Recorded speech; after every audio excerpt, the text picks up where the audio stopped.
Hello बच्चों, let's see this question and here this question say which subject are included in union list. Question आपसे बोल रहा है कि जो यूनियन लिस्ट है, यूनियन लिस्ट वो लिस्ट है जिसपे सेंट्रल गवर्नमेंट लॉ बनाती है, तो उस लिस्ट में कौन कौन से सब्जेक्ट को शामिल किया गया है।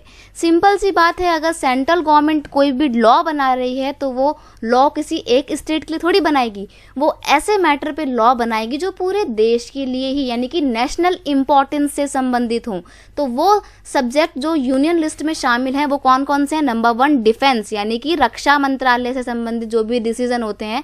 अब डिफेंस जो है वो किसी एक स्टेट का थोड़ी करना है, पूरे देश का करना है, तो ऑब्वियस सी बात है सेंट्रल गवर्नमेंट बनाएगी इस पे कोई भी डिसीजन लेना होगा। तो आर्मी पर भी यूनियन गवर्नमेंट ही लॉ बनाती है, यूनियन गवर्नमेंट या सेंट्रल गवर्नमेंट बात एक ही होता है। पोर्ट यानी कि जो ट्रेडिंग एक्टिविटी होती है, जो समुद्र रास्ते से होती है, सी रूट के थ्रू होती है, उससे रिलेटेड जो भी लॉ बनाने होते हैं वो भी इस लिस्ट का पार्ट होते हैं। रेलवेज, अब रेलवेज किसी एक स्टेट में या 2 स्टेट के बीच में थोड़ी चलती है, पूरे ओवरऑल इंडिया में चलती है, तो रेलवे को भी रेगुलेट करने का काम कौन करता है, सेंट्रल गवर्नमेंट करती है, इसलिए ये यूनियन लिस्ट का पार्ट है।